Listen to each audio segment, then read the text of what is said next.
Hordoftoota Oromiyaa News Network akkam jirtu. Kuni guyyaa har'aa kaasee torbanitti si'a tokko dhiyaachuudhaaf kan saganteeffame qophii hubannaati. Akkuma maqaa isaa irraas mul'atu qophiin kun haalawwan yeroo yerootti biyya keenya keessatti mul'atanu yookaanis immoo kan itti fufinsaan mul'achaa turan kakaasuudhaan namoota dhimma kanarratti beekumsa muuxannoo hubannoo gahaa qaban dhiyeessinee mari'achiifnee xiinxalchiisuun hubannoo qaban kana dhaggeeffattoota OMN walumaa galatti uummata keenya waliin akka waliin qooddatan akeekkatee kan jalqabamedha. Haaluma kanaan yeroo ammaa kana maaltu ta'aa jira maaltu immoo ta'uuf jira laata kan jedhu irratti mari'achuudhaaf namoota sadii qabannee dhiyaannee jirra. Lamaan isaanii isinitti beeksisuu iyyuu hin barbaachisu.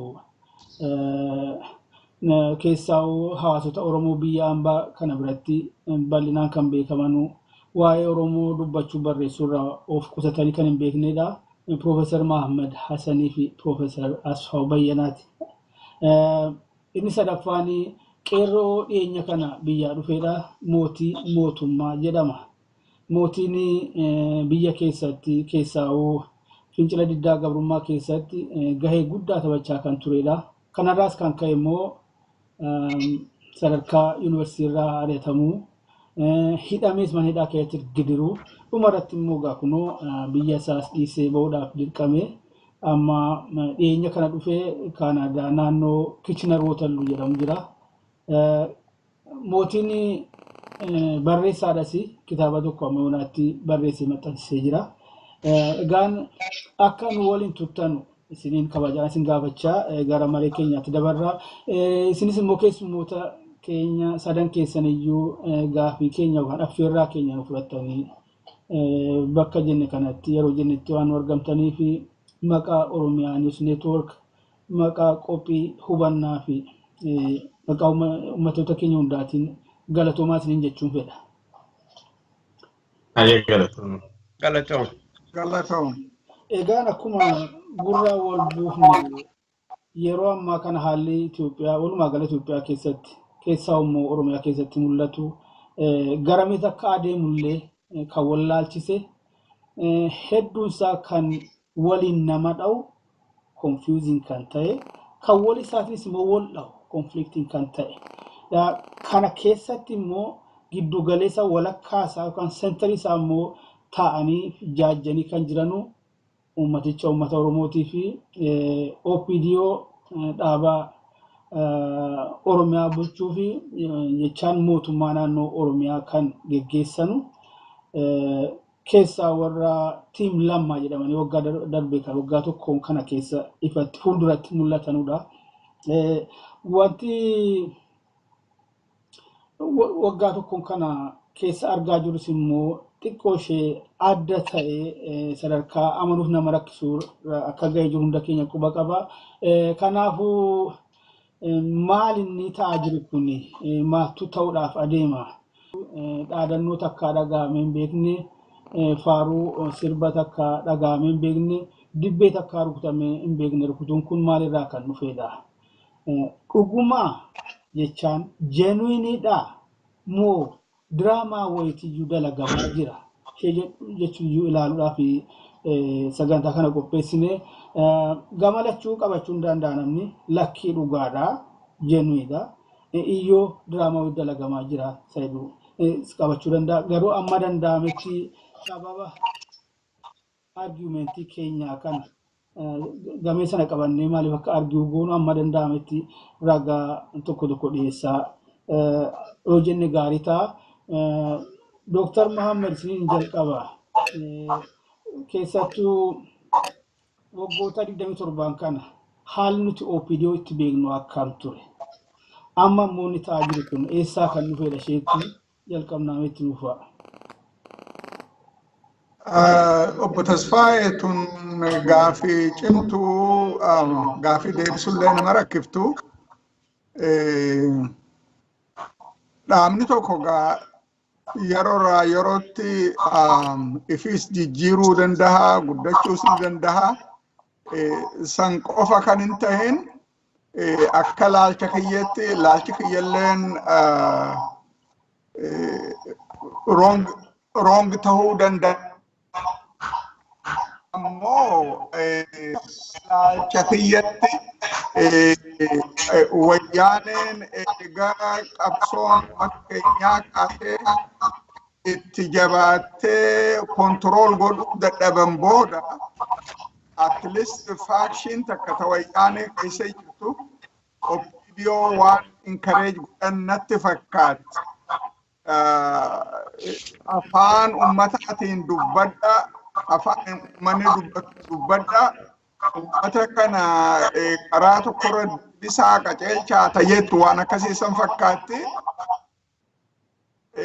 Wahalleefu waan isaan keessaa eegalammaan as bahe booda wanni dubbatu waa hedduun waan gaarii waan namni keenya dubbatu yeroo dheeraaf kan dubbatan saniitu deemaa jira. Tun diraama moo dhugaa san yerootu beeksisa. Ammoo wanni isaan ammaan tana dubbatan waan gaariitu deemaa jira kana ijaan agarru. Televiziyoonni isaaniitis wanta dubbatanii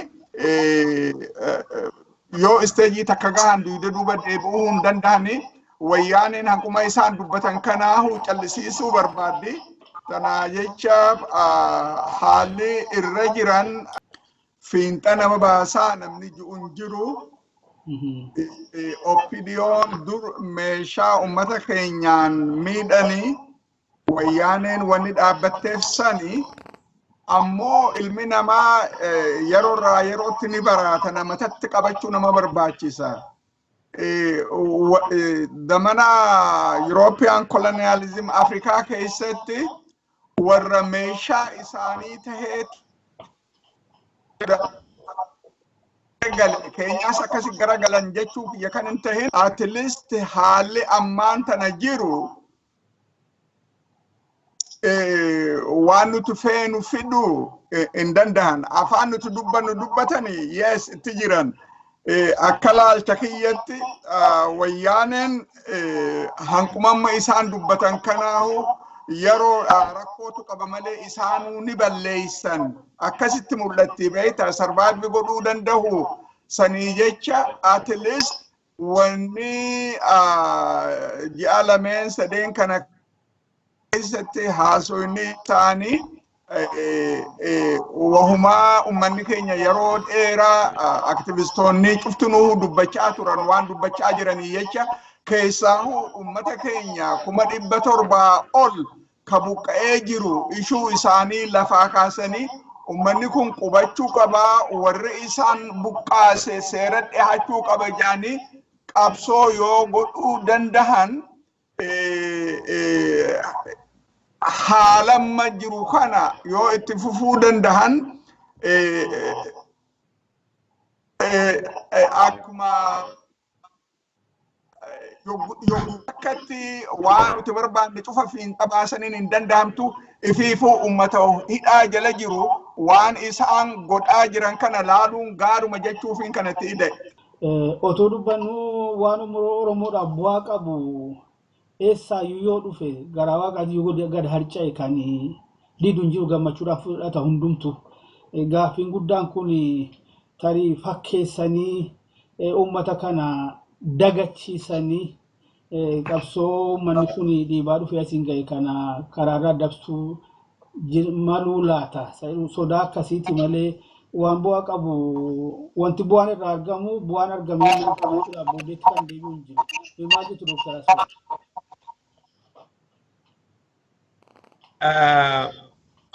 ani akkan laalutti kan dhaaba kana ijaaree qawweef humna itti liqeessee gallakkisee wayyaaneedha. Waggaa 26-27 dura karaa agarsiisanii afaan hiikanii gola Oromoo kallichise OPDOdha. Wayyaanee akka diinaatti ilaalamte. Kanaaf jibbamanii waggaa dheeraa qabsoo Oromoo warra gaggeessu keessaa tokkodha jedhamee niyyuu maqaan isaanii dhahamee hin beeku. Afaan Ingiliziitiin auxiliary army jedhama. Gaafa diinni saba kee sirratti qixeessee sirratti gabbaasisu auxiliary army jedhama. Aljeeriyaa keessatti harkaa jedhamu warri harkii gara Faransaay goraniitti biyya isaanii lolan. Kuni warri Xaaliyaanis warri Ingiliziis warri biyya biraa dhaqee biyya afaan hin beekne biyya karaa hin beekne dhaqee qabachuu barbaadu hundi auxiliary army qabaatu turanii. Wayyaaneenis kanarraa kaateeti OPDO akka maxxanne akka auxiliary armytti ijaarte. Har'a auxiliary armyin kun maxxanneen kun abbaa dhaabe jalaa ba'ee qabsoo Oromootti makamuu ni fedha yoo ta'e dura ergi bilisummaa ba'eeti abdii irratti godhachuu jalqabna wajjin haasa'uu karaa wal agarsiisuu jalqabna. Har'a isaanuu jalaan baane jalaa ba'uu isaaniif fedhii duwwaadha argina. Baqqalaa Garbaa fa'aa Mararaan fa'aa akka dhiisaman gochuu hin dandeenye. Karaa qixxaaf karaa bahaa sabni keenya buqqa'ee reebamaa jira, ari'amaa jira. Sanayyuu gargaaruu hin dandeenye, oolchuu hin dandeenye. Maatamaan ijoolleen mana hidhaatti ukkaamamaa jira. Hidhaatti lafaa ammayyuu seeraan akkan ijaaramne godhamee jira. Finfinneenis dhoksaadhaanis gadi bahees lafti Finfinnee taanaan hundi qircaa hiramaa jiru. Akkasitti dhaabni ofiisaa hin bilisoomne akkamitti saba keenya nu bilisoomna jennee eegna. Jalqabumaa OPDO'n uumamuun ishee wayyaanee fayyaduudhaaf. Sanarraa bilisa of baasee akka dhaabaatti gaafa fudhate gaafas ammachuu dandeenya. Amma gaafasitti garuu waan inni irra deebi'ee himuu barbaadu namoonni dhuunfaadhaan achi keessa jireenya isaanii jiraatanii qabsoo Oromoo fayyaduu danda'u. Qabsoo Oromoo keessatti qooda fudhachuu danda'u. Kan akkas godhan immoo har'a kumaatamaan akka jiran yaadda. Isaaniin dhaabuu koomiti isaaniif haamleen hin qabu jechaa koomiti isaaniif kabaja hin qabu jechaa koomiti. Garuu OPDO'n akka waajjira tokkootti akka dhaaba tokkootti dura wayyaanee jarraa tokkodhee sana ragaadhaan ergi ilaallee booddee akka dhaaba qabsoo Oromoo tokkotti ilaaluu dandeenya. Ammasitti garuu riskii waan fudhatamuuf hin jiru. Mootii atoo maal jetta? Galatoomaadha. Ani qabxiilee sadii irratti dubbachuu barbaada. Wanti Oromoon jalqabumaa qabee dhabe maali yoo jennee gabaabumatti waan gabaabaa sadii dhiittaa mirga dhala namaa fi sarbama mirga dimokiraasii tokko. Inni lammataa dhiittaa afaanii, aadaa, duudhaaf Oromummaan Oromiyaa keessatti qabaatudha. Inni sadaffaan saamicha dinagdee fi saamicha garaagaraa uummata Oromoo irratti ta'aa turedha jechuudha. Haa ta'uuti OPDO'n wantoota kana sadan hundeedhaan deebifteetti har'a yoo jennee sadan saatu waan deebi'an natti fakkaatu. OPDO'n kan dubbachaa jiran afaaniin malee gochaan hin jiranii jechuu barbaadee tanan. Har'a Oromoon ajjeefamuun irraa hafee jira irraa hin namne. Bakka buutee dhabamsiisuu dhala Oromoo fuudhanii lafa inni buutee dhabamsiisuu inni dhaabatee jira hin dhaabanne. Hidhuun dhaabatee jira hin dhaabanne ari'amuun biyya abbaa ofirra dhaabatee jira hin dhaabanne kanaafuu dhiittaa mirga dhala namaa biyyattii sun keessatti dhaabatee jira yoo jenne walumaa galatti isa duraarra yoo jabaatee itti fufee jira malee wanti dhaabate tokko yoo hin jiru. Kanaaf anaan yoon callisee yaadu just namni hirraaju fuulduree himuun rakkisaadhuma yoo ta'e illee abdii irraa hin qabu an akka kootti jechuudha. Hedduus itti hin gammadus hedduus gammachuun keessa koona seenee tooyi OPDO irraa waa tokko hin eegu. Yoo fidanis immoo ishoo seexanni yoo bilisummaa nuu fide ishoo jennee fudhachuudha ilmaan Oromoo jechuudha nama isa deeggare kamiyyuu yookiin immoo nama bilisummaa isaa fide kamiyyuu tole jennee irraa fudhachuudha yoo dhugu kan fidan ta'e garuu duumni isaanitti qora anaan jechuudha. Dhiittaa afaaniif aadaa duudhaa Oromoo irratti yoo jennu immoo dhiittaa mirga dimokiraasii yoo jennu immoo mirga miidiyaa walabaa dhaabuu, mirga walgahuu dhabuu, mirga gaaffii ofii karaa seeraan ibsachuu dhabuu.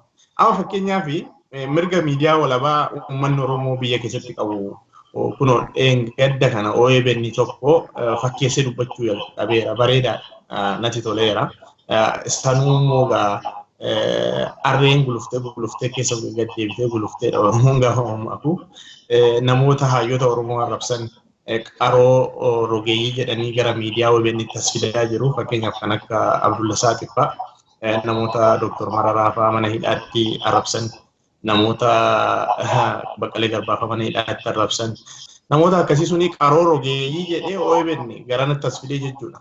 Suni anaa fi dhugaa dubbachuuf waan qaaniidha jechuudha. Qaroo rogeeyyii jedhanii nama saba isaa arrabsu, nama biyya isaa arrabsu, nama Oromoo walitti qabee arrabsu, shiftoota jedhee walitti qabee arrabsu, shororkeessaa jedhee walitti arrabsu, qaroo rogeeyyii jedhanii fiduu sun diinummaa natti fakkaata. Ani akka kootti jechuudha. Karaa mirga walgahuu dhabuu fakkeenyaaf Oromoon irraa mirga ba'ee hiriira nagaa ba'ee tooyii biyya isaa keessatti kun naaf hin taane dhee gaaffii isaa dhiyeeffachuu hin qabu. Fakkeenyaaf hiriira nagaa yeroo dhiyoo Shaashamannee irratti ta'e Garba Gurraacha irratti ta'e ijoollee meeqa dhume, Amboo irratti ta'e ijoollee meeqa dhume, meeqan madaa'ee hospitaala jira. Soo kun kan ta'e yoo midhaan gadda eeguu OPDO'n nuti mirga uummata Oromootiif dhaabannaa jechuu jalqabde. Waraana poolisii Oromiyaatiin galaa gara mooraatti jedhanii gashanii waraana makkalakaatiin ficcisiisan jechuudha ijoollee ilmaan Oromoo jechuudha. Yeroo Oromoo jechuudha. Yeroo Oromoo gadi ba'ee isaan nu duuba jiru jedhanii too'ii gadi ba'ee falmachaa jiru jechuudha. Waan akkasiiti kan godhamaa jiru. Mirga diinagdee ofirratti abbaa ta'uu dhabuu yoo jennu immoo ekspoortii fi impoortiin akka jirutti gita ilmaan bittoota harkadha kan inni jiru. Fakkeenyaaf buna yoo fudhanne warqee, pilaatineemii, dhakaa baazaaltii wantoota Oromiyaa keessaa maddan hundi isaa kan harka jiru ilmaan gita bittoota harka kan inni jiru. Arrallee jechuudha. Isa kaleessaarraa wanti addaa hin jiru. Fakkeenyaaf waarshaalee gurguddoo saamamuu, fakkeenyaaf warshaa Rasaasaa Amboo yeroo yerootti meeshaa gurguddaa keessaa baasanii gara Maqaleetti maksiisaa jiru. Warshaa gommaa Naqamtee yeroo ce'umsaa, warshaa bishaan Amboo wantoonni kun kan nuti hin beekne hedduun jechuudha. Akkasuma diishii guddicha buufata raadiyoo Mattuu wantoota akkasii kana diinagdee Oromoo hundumaa kan saamsisaa ture isaanii jechuudha. Kaleessa maal hojjechaa turan jarreen kun har'a maal hojjechaa jiru jennee yoo yaadne kaleessa ilmaan Oromoo balbalarra oofanii ajjeesisaa. Ilmaan Oromoo balbalarra deemanii fuudhanii lafa buutee dhabamsiisaa. Fakkeenyaaf kan akka daraaraa kafannee hedduu kan akka Nadhii Gammadaa lafa buuteessaa dhabame. Kan akka artistii jireenyaa lafa buuteensaa dhabame. Hedduu namoota hedduu lafa buuteen isaanii dhabameetu hin jiru jechuudha. Isaan hundumaa kan goosaa ture eenyudha? OPDO. Arroo kan jedhu ani akkanatti fakkaatutti sochii biyya keessaa kontirool gochuun waan itti ulfaatee fi ijji addunyaas itti garagartee waan akka malee isaan laaltee maalaa goonu uummata kana akka jennetti fuunee yoo deemuu dadhabne akka isaan fedhanitti dubbannee of ijaarree sana booda uummata kana qabsoo uummata kanaa gochuu hajedhu qabatanii gadi ba'aniidha. Hajedhuun fudhadhaa jechuudha. Maali jenna goyoonfama lammataa goyoonfamuu hin qabu Oromoon. Tokko bara chaartiraa goyoonfamnee jirra. Ammas immoo wanti ta'e kun osoo hin ta'in itti gammannee akka itti kennachuu hin qabnu. Uummanni Oromoo waan kanatti akka kennachuu hin qabu. Duubarraa hordofuu qaba. Kamis ta'ee kam olis ta'ee gadi injifataan uummata Oromooti. OPDOdhaa yeroo kenneef malee uummanni Oromoo OPDOtti amanii of kenne natti fakkaata. Yeroo kenneef. Yeroo booda akka uummanni jedhutti yoo hin deemne inuma injifatamu. Jarreen kun kana abdiin qaba.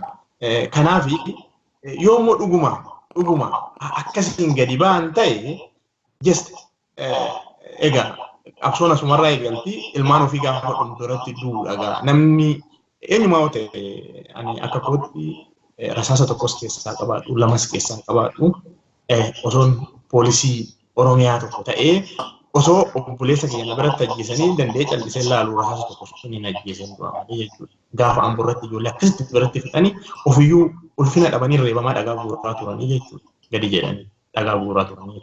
So kun maal agarsiisa? Ani akka kootti itti amantaa hin qabu waan sanarraa OPDOon dhuguma garaadhaan uummata Oromoo bilisoomsuuf kan jedhus abdii irraan qabu. Sababaan isaati warreen kana gochaa turan. Warreen amma waan kana dubbachaa jiran tikoota TPLF duraanii kan TPLF ijaaranii akka isaan jiraatan godhan jarreen sanidha jechuudha. Bulchiinsa mootummaa pirezidaantii irraa qabee ittaanaa irraa qabee jarreen kun tikoota insaa keessa hojjechaa turan waan ta'eef ani shakkii guddaan irraa qaba. Tiinni immoo tooftaa barbaadetti fayyadameeti gara barbaadetti simaktee akka barbaade simaktee ta'uu waan barbaade gochuu danda'a waan ta'eef uummanni keenya waan kana ija lamaan ija sadii ilaaluun dirqama taatiin jedha. Akkasitti na fudhata. Gaariidha. Obbo Mootiin walumaa galatti wanti inni jedhe isa jalqaba irratti jenne sanadha.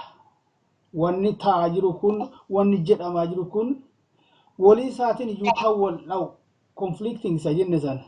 Kan uummatichas immoo waliin dha'u confusing isa jenne sana waan itti dabaluun qaba asirratti wanti kun goyoomsaa ta'uu isaatti waan quba qabsiisu tokko.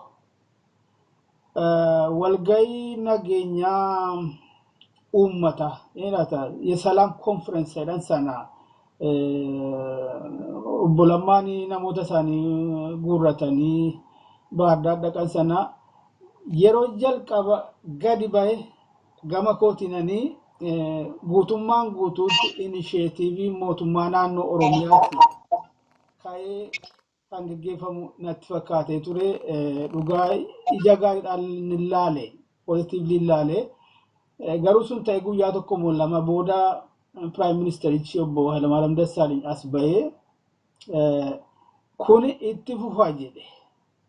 Itti aanee amma naannoo Tigraay fi naannoo Amaaraa wajjin akka kanaatti dhufee naannoleen garaagaraa lamaan waliin gaanii waliin ta'anii erga xumuratanii booda sadarkaa guutuu biyyaatti immoo hundumtuu walitti dhufee geggeeffama jedhe. Achumaan wanti tokko sammuu keetti natti mul'atte maalinni silaan edaa waan qindaa'ee geggeeffamaa jirudha. Giddu galeessuma waruma giddu galeessatti mootummicha to'atee jiruun kan jedhu dhanga'ee kan biraa bal'inaan boodatti deebina isa የሰላምና የጸጥታ እቅድ jedhame sana. Kun egaa dhaadannoo dhaga'amaa jiru kan beeknaa kana booda eenyuyyuu Oromootti keessaa hidhataa mootummaa kamtuu Oromoon ajjeesuu Oromoo qabeenidhu jecha bakka tokkotti immoo poolisoonni Oromiyaas durayyuu dhaabbachaa gaatarii kunis waanuma gartuun tokko ofumaan kaanii godhan ta'uu danda'a. Akkas ta'atu jiru pilaaniin jedhame kun ba'e. Pilaanii jedhame kana maalummaa isaa booda dallaallaa garuu pilaanii kana baasuu irratti mootummoonni dameeleen tikaa humni poolisii humni waraanaa mootummoota naannoo Chaakooti isayyuu keessaa waan akka bulchiinsaa kuniif waan akka damee tikaa hanga sadarkaa gandaatti kan keessatti hirmaatanidha. baasuu isaarrattis raawwachiisuu isaarrattis waggaa tokkoof jedhamee hin beekamu dhaabatee dhiiseessa booda garuutti deebina. Egaa kanatiyyuu shakkii nama babal'isa. Isa qofayyuu miti hundi keessanuu quba qabdu namana. OPDO'n warrumaa isaan ihit dirijit jedhan warra kaan irraayyuu adda kana beekaa. Fakkeenyaaf BRN isa naannoo Amaaraa bulchuu fudhanne hamma tokko indipendentiidha. Warra akka quba qabnutti gaa warra IHAParraa harca'ee hafetiyyuu hooggana Taamiraat Laayineetiin geggeeffamaatu jiranuu fedhii isaaniitiin iyyuu itti dabalamanii Hiwaat Ihaadegitti. OPDO'n dhibbatti waan wayyaaneen daakee bukeesse bixxileedha. Walabummaa isaan qaban sanarraa baay'ee xiqqaadha jechaadha. Warra dabuubii kanas mooraalee fedhiidhaan ijaaramanii dhufanii itti dabalamanii. OPDO'n akkuma jirutti warri keessaa warri gurguddaan boojuudha. Boojuu waraanaati. Isayyuu boojuu lama warra irra caalaa isaanii Shaabiyaatiyyuu qabee dabarsee kennu wayyaaneedha. Jarri kun kan afaan isaaniirraa dhagayeyyuu dargiitti deebinee galuu mannaa jenne nama Tasfaayee Dhibbisaa jedhamu tokko raadiyoo tokko irratti ibsa kenna 93 afaan isaarraa dhagaye. Waan akkasiiti warri biyya keessatti warri miseensonni si agarre dirqisiisanii harka kennisiisaniiti dinagdeedhaan waan tokko yaadadha dhiyeenya kana waa'ee abbaa duulaa kana immoo dubbatanu akka egaa itti koobaa itti miidhagsaa ol kaasanii akka dhiyeessaa akka turan quba qabdu hundi keessanu yeroo pirezidaantii turanii akka natti fakkaata si'a tokkicha nama 5,000 Oromoo 5,000 carraa hojii banani nam tokko warruma activist of jiran kana keessa kun kan ta'e akkamitti yeroo labsiin civic and charities proclamation jedhamu sun ba'e yeroo namni hedduu hojiirraa ari'atame kanas kaasanii warri activist hin jedhan kun egaa maaltu ta'e achii ulaa cufanii waajjireeleen miti mootummaa kun hedduu waan cufamanii fi bajanni isaanii waan jalaa citee fi kan guutummaatiin cufaminis bajanni waan jalaa xiqqaateef humna namaa xiqqeessaa namni hedduu ari'atame rakkateechaadha biddeen dhabeechaadha maatii qabu waan hunda barbaachisaanii haala kanas achi ari'atame isa rakkinni dirqisiise asii immoo foormii dura kaanii dura kottuu foormii si'a tokkicha miseensa 5,000 inni miliyoona 3dha minituma haala kanaan kan horatameedha indirectly dirqisiisanii kan biraa irratti waa jechuu barbaadan dhiftanii keessan hin beeku dhuguma wanni OPDO'niif mootummaan naannoo Oromiyaa kun jedhu dhaadannoon kun faaruun kun sirbi kun hundi dhuguma genuineedha jennee fudhannu yoo inni fedhii wayyaaneeti ala adeemate wayyaanee waan califtee ilaalchu fakkaata ammallee waan akka to'atteetti jirti kana beekaa humna waraanaa meetikaa walumaa galatti risoorsii barbaachisaa ta'e ammayyuu to'atte hin qabdi egaa jechaan eessaaf eessa istaatasii yeroo bosona jiran irraa eessaaf eessa kan ol ka'eerra jiru maali waan tarkaanfii barbaadan fudhatanii dhabamsiisuu hin danda'anu karaa kootiin lola dhaquu waan barbaachisu natti hin fakkaatu ibsa masmara 2-3 baasanii sa'aatii kanarraa kaasee wanti OPDO jedhamu hin jiru jechuudhaan biraa galuu danda'u. Isa waa'ee የሰላምና ጸጥታ እቅድ kana akka laaluun barbaada. Adeessaniitu dokumentii isaa karaa adda addaa baheera miidiyaa irratti mari'atameera. Akkuma jenne egaa waan tokko namni ilaalcha mataa isaa qabaa fi akkuma sila tuqee wanti kun humna ittisaa humna tikaa bulchiinsaa kana of keessaa qabadhamee kan waggaa tokkooti. Gabaabsuudhumaaf namoonni hedduu isuma labsii yeroo atattamaa sana isuma aschakkaa gizee awwaaj jedhamu sanayyuu dugda duubaan deebisanii fidanii karaa tokko tokkoon isarrayyuu kan hammaatudha kan jedhamus jiru.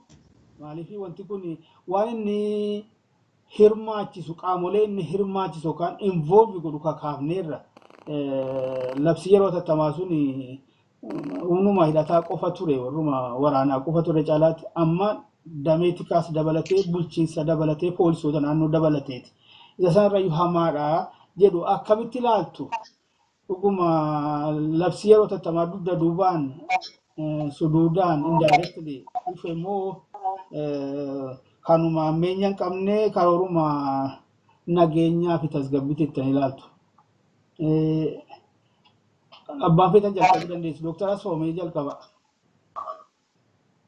Ani waan tokko irratti amma qulqulleessinee waliigalle jedheen fudhadha.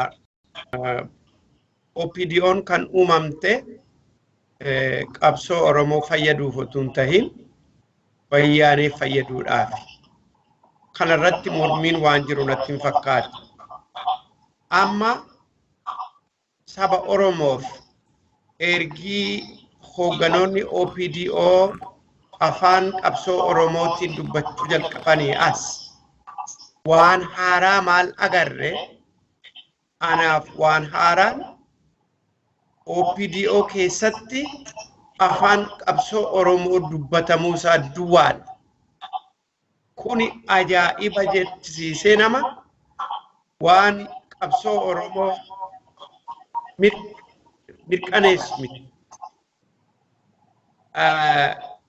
Waan ati kaastee salaaminna tsattitaa jedhu kuni komaandi poostiin kunis komaandi poostiin yaadni isaas weestii marraa fudhatame biyyoota rakkoo keessa seenanitti paramilitarii kana walitti qabanii bakka tokko dhaabaniiti ittiin abboomuufidha meeshaa durusaan kan ittiin mobilaayiz fudhatanii humna isaanii deebisanii ittiin ijaarratanidha bakka laata.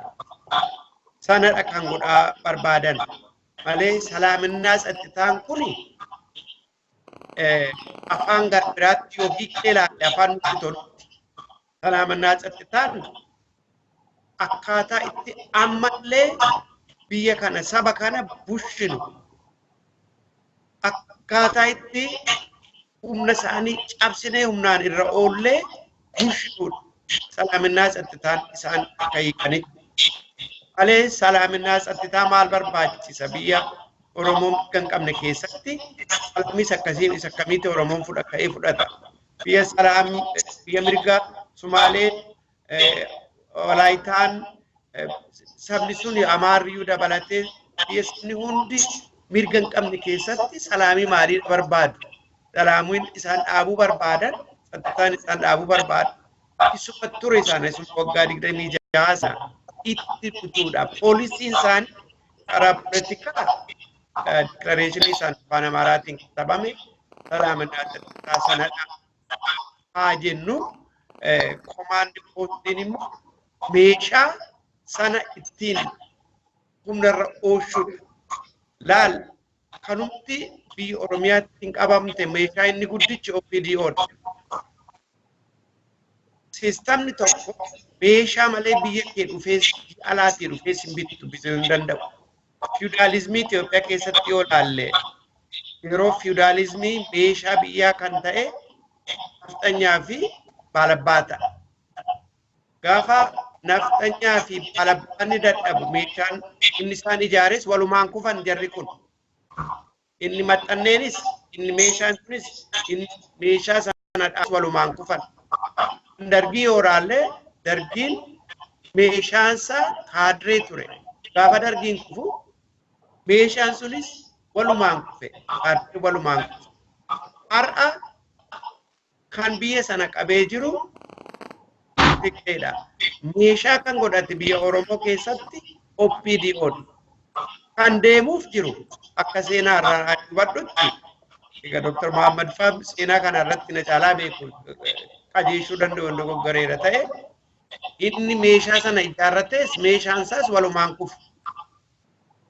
Amma waan haaraa waan argaa jirru meeshaa sana maxxannee sana keessa OPDO keessa namoonni tokko jiru akka kufaatiitti deemtu hubatu baaburri kun bishaan keessa seenuuf jedha dafanii gara qabsoo Oromootti taalullee nu fidu ta'a. Kun hamminan qabu akkuma silallee dubbatame bareeda. Garuu qabsoo Oromoof meeshaa tahanii hojjechuu barbaadan akka dhuunfaatti dhufuudha qabu malee maqaa sanaa fi organizationii sana dhaaba sana kaadhimmatanii sanuma fudhannee dhufnee Oromoo keessatti Oromoo abboomnee Oromoo gannee Oromoo bulchinaa jedhan suni saba Oromoo biratti fudhatamu bira hin geenye gara fuulduratti waan fudhatamu natti fakkaatu. Ilarra deebi'ee waan ammallee namallee yaadachiisuu barbaadu individuaalonni dhuunfaadhaan dhufanii qabsoo Oromoodhaaf hojjechuu danda'u gara fuulduraattis baay'ee hojjechuu akka danda'an hubachuu qabna. Akka dhaabaatti OPDOtiin ooshinee akka dhufanii qabsoo Oromoo gaggeessan nu godhuu jechaan waan OPDO'n harka Tigree jirtu harka Tigreetti harka laannee jechaadha nutillee. Kanaaf qabsoon Oromoo achi yoo dhaqe riiskii qaba. Jibbaaf jaalala miti. Kanaaf akka nu hubadhutti Oromoon OPDO bilisoomsuu danda'a. OPDO'n of hin bilisoomsi Oromoo bilisoomsuu hin dandeessu. Sattitaanis alaamiinis kan dhufu sabni mirga isaa erga ta'eeti. Salaamiif sattitaan Tigreen difaayin gootee hiiktee nuuf kennitu kunuuf abboomamaa ajajamaadha. Kanan qulleessee lafa kaa'achuu barbaade. Dr. Muhammad kun akkas ta'e garuu maaliif Suduudaan dhufuun kun maaliif barbaachise? Maaliif akkuma waggaa darbee kanaaf ifumatti labsi yeroo atattamaa sana hin labsine? Wanti kun yommuu ilaalamu sarrayyoo hammaataa fakkaata. Waan sana keessa ture daddabaree waan biraa qaba. Maaliif Suduudaan dhufuu barbaachise Dr. Muhammad? Maaliif Suduudaan dhufuu barbaachise? Meesan dura waan takkaan ja'a jara keenya wrong impression akkan arkanne an OPDO waan isin taate naan beeka akkatti uumamteen beeka waan isaanii yoggaa 18 dura barreesseetiin jira hegerallee barreessuufiin ta'a takkammoo tan mata qabachuu nama barbaachisu ilmi namaa kun ni ma jiramu danda'a san dinnaay godhu nurra jirtu ilmi namaa ni jijjiirama kalee badaa ummata isaa balleessa arammoo garagalee ummata isaatiin wajji dhaabbata bilisummaa baasa jechuu kiyyaa miti beeyta raayitii ummata keenyaatu raayitii ummata keenyaa eeysisuu dhiisi ifiifuu rakkoo cimaa jala jiran wayyaaneen odoon nu harkaan baane balleessine janiiti itti bobbahanii isaanillee baduu danda'an jechuun gama kiyyaan akka laalcha yaannimma oofan kun wayyaaniin caljilteen ilaalti natti hin fakkaate isaanuma keessaa warri encourage godhe warri the old way of doing things nundemsisu xiqqoo minor reform godhuun irra jiraata jettu isaantu encourage godhe natti fakkaate. Kana waan tangible ta'e evidence qabaatee kan hin ta'in seenaa biyya sanii waan hin beeku jecha haala OPDOtis haala wayyaaneetis wayyaaneen bineensame araanta namaraatanii gamaa gamana fi ummata keenya lafarraa buqqaasuu eegalan turan itti jiranii ammoo waan ammaan tana OPDO'n haasawa eegalan jara keenya laal haasawa bar afaan isaanii waan aktivistoonni keenya jedhan jechuun isaanii tun waan tungaarii itti fufaa jennaan gamaa gaafii keetti deebi'uuf wayyaaneen ji'a 10 state of emergency declared board guusan kaasan odoon hin turin qabsoon itti kaate ar'aante na qabsoon tun babal'attee jirti. Takkalaa kan inni irraanfanne afaan ammaante na opiidiyoon haasoytu tun even propagandaan isaanii ka yoggaa 25-26 qonna qotadha maarre tanuma malee waan haqa Oromoo waan interestii Oromoo waan sabboonummaa Oromoo takka dubbatanii hin beekne odoon hin beekne nama keenyallee kan ammaan tana wayyaaneen deebitee state of emergency officially declaring God gargaarsa alaa dhaban kreditii alaa dhaban amma fakkeeffataniiti indirectly wanni as deema military governmentii barka as deemu ammallee Oromiyaan military jala bultii officiala godhanii sun waan definitely as deemaati yoo dandahamte karaa dandahamteen akkasuun hin taane nama barbaachisa namni cuftunu of course afaan tokko dubbachuu danda'u akka tokkotti arguu danda'u gabaabdutti waniin an jechuu barbaadu wayyaaneen credibility isaan qaban waan dhabamte jecha deebisanii ammaan tana emergency state of emergency declare godhuun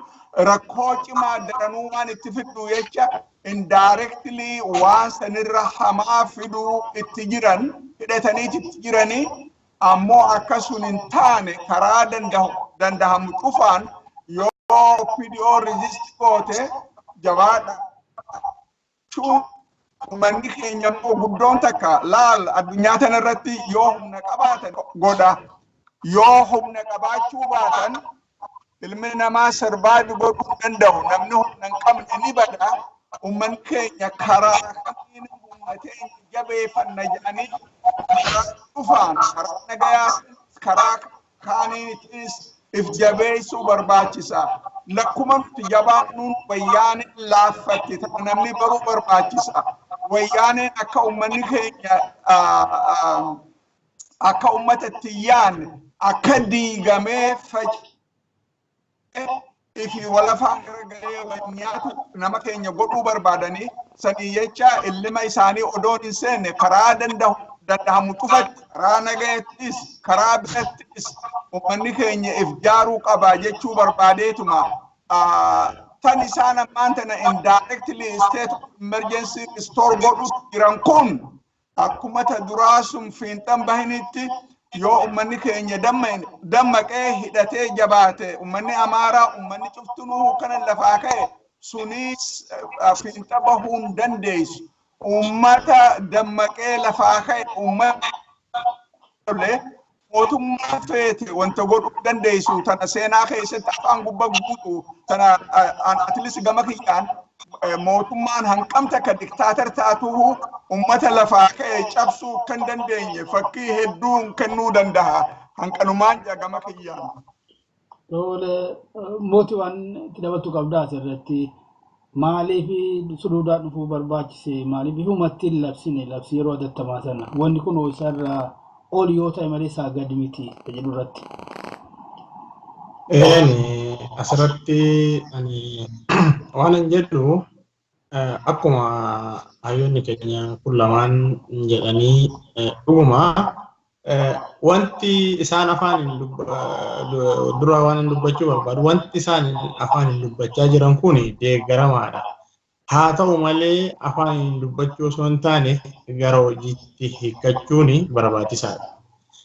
Akka isaan afaaniin kana dubbatanillee kan isaan godhe qabsoo qeerroon biyya keessaa fi uummanni Oromoo walitti hidhatee ta'ee gochaa turee fi dhiiga ilmaan Oromoo bara 2014 as keessatti jecha dhangala'aa turee fi uummanni du'a mo'atee rasaasa fuuldura dhaabbatee falmatee tuni akka isaan dhugaa kanayyuu gadi ba'anii dubbatan taasisa. So arra opiidiyoonii bilisummaa nuuf fiddii jennee yoo inni akka kootti xiqqoo jarreenumayyuu karaa itti qajeeshine kanarraa jallibnaa laata dheeyyaa. Haga danda'u uummanni Oromoo qabsaa'uu qaba. Itti akka kennachuu qaba. Dhiibuu qaba. Akka isaan bitaa mirgatti hin gorre eeguu qaba. Dubbii isaanii qofa osoo hin taane hojii isaanii jala bu'ee hordofuu qaban jedha ani. Kan biroo labsii ati jette kanarratti ani labsiin inni duraa komaandi poostiin tokkicha labsamee addunyaan bartee miidiyaaleen garaagaraa odeessanii waraanaa bultii biyyattiin jedhameera. So mootummaa kanaaf ammallee komaandi poostii deebisanii ajajuun isaaniif salphina yookiin immoo labsuun isaaniif salphina. Sababaan isaatiiyyuu biyyattiin dhumtiyyuu waraanaan bultii addunyaa jechisiisa waan ta'eef bifa jijjiirrataniiti gama kanaan deebi'anii dhufanii jechuudha. Maalinni amma addunyaatti akka itti beeksifatanitti mootummaan naannoo keessa jira, poolisiin naannoo keessa jira, waraana qofaa mitii jedhanii beeksifatu jechaadha. Bifa jijjiirratanii dhufanii jechaadha.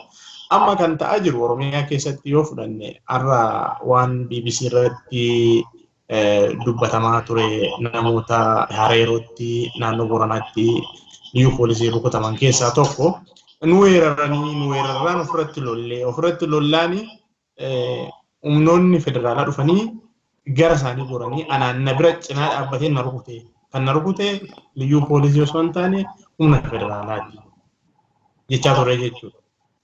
Egaa iddoo kanatti bulchiinsi sabaaf quuqamu kuni sabaaf hin quuqamu yookiin immoo saba kanaaf hin hojjedha jedhu kuni kana kan hin hojjenne yeroo kanatti waan biraa hojjeta jedhee yaadu kuni dhimma daangaa dhimma lafaa dhimma isaan ilaallatu ture silaati jechuudha.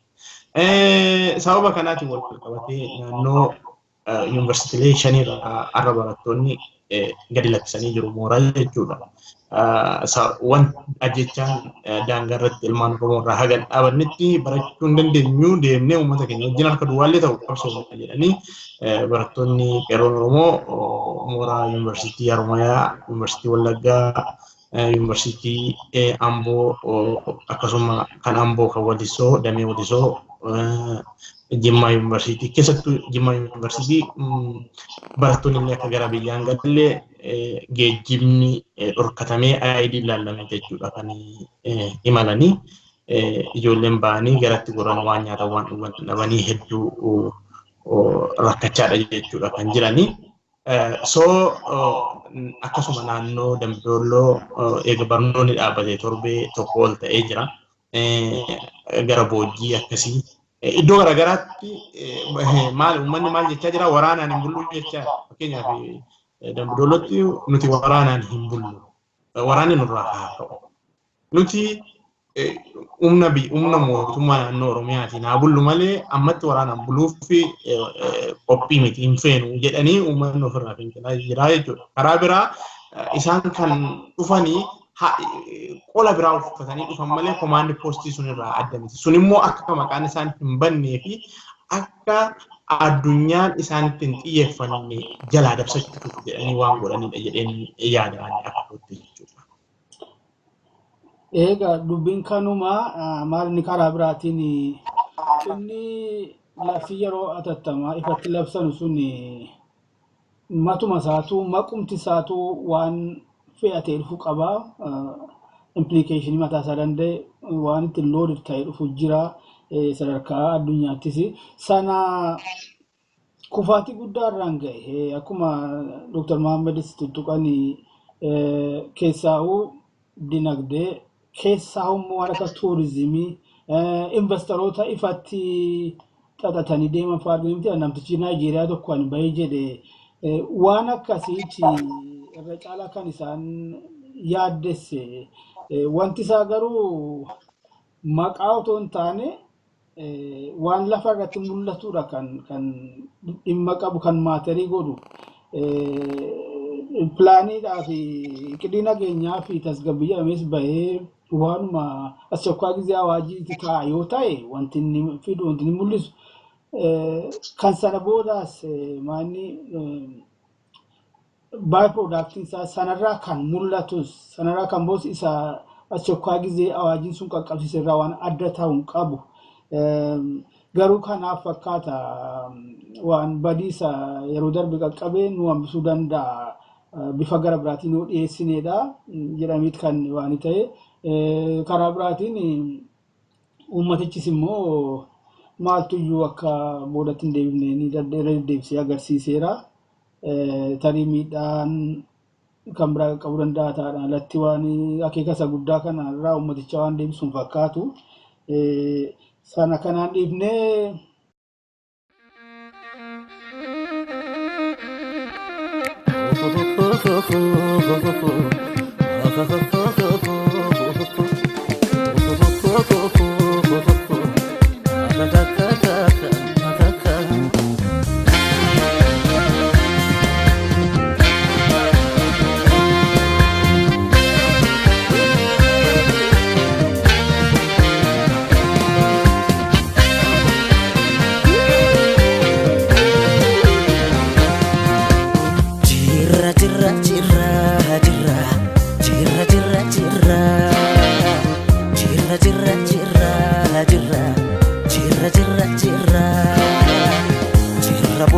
bari arguuf garaa nu bal'ise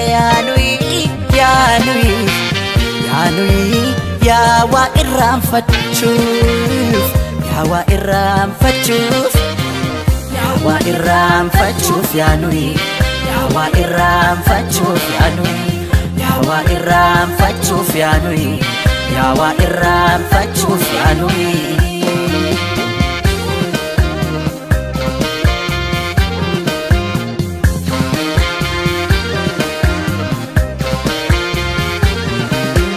Afidaf utalcho yergodaf miliki kadde kutten baneef wayudaf rasasa allatidaf kocho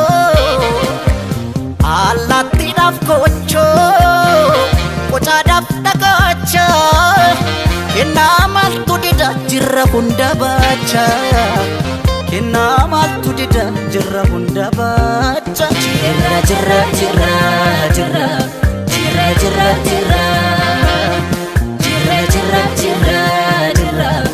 kunar alay jirra ya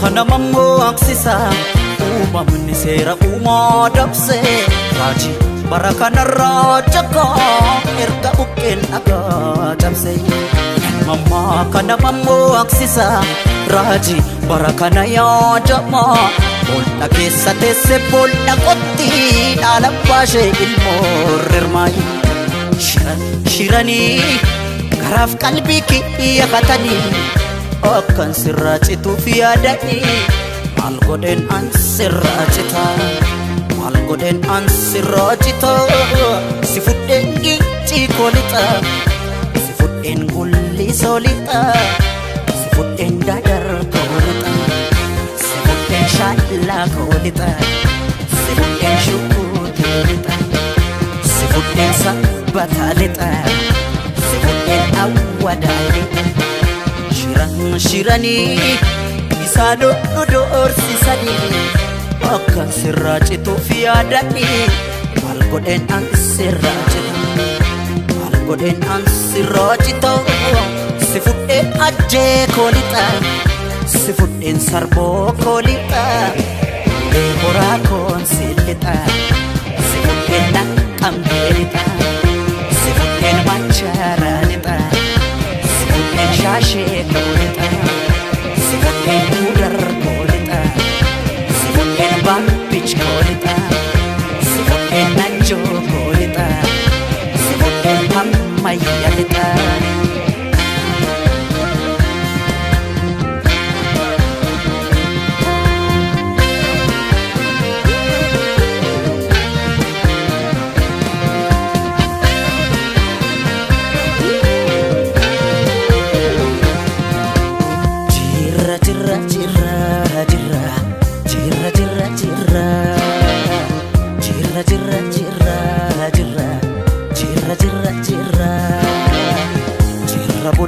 barii arguuf garaa nu bal'ise yaanuyi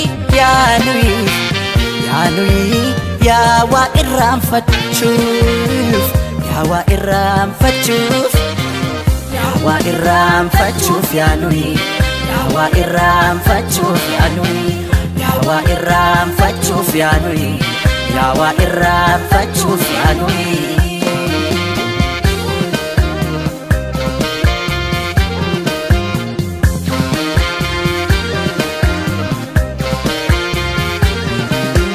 Baay'inni rakkoodha furmaata mataansaa harreen baadiddee taate harree diida qambar sadii cabseet qotiyyoon gafarsa hammeen nulee mataas injiraan ajjeesa hammeen nulee mataas injiraan ajjeesa jirra jirra jirra jirra jirra jirra jirra jirra jirra jirra jirra kunuar allee jirra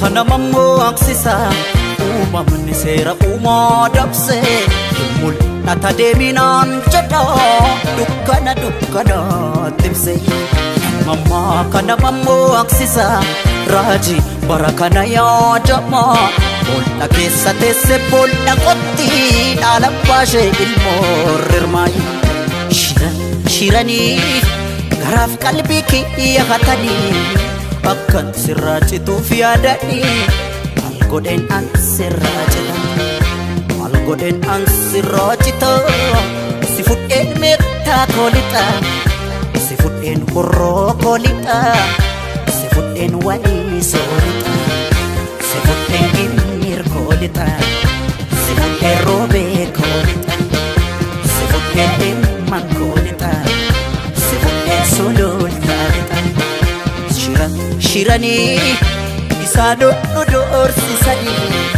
akka sirraa cituuf yaadanii maal godheen an sirraa cita maal godheen an sirraa cita si fudheen dodolaa lixa si fudheen beekii koolixa si fudheen jadduu koolixa si fudheen maqii koolixa si fudheen gaaleessa lixa cuqqaala koolixa si fudheen gindoo koolixa dambi doolloo koon si lixa si fudheen amboo koolixa si fudheen cillee moolixa si fudheen finfinnee lixa si fudheen shaggar koolixa si fudheen oromiyaa lixa yabbaa kootiin si lixa si fudheen oromiyaa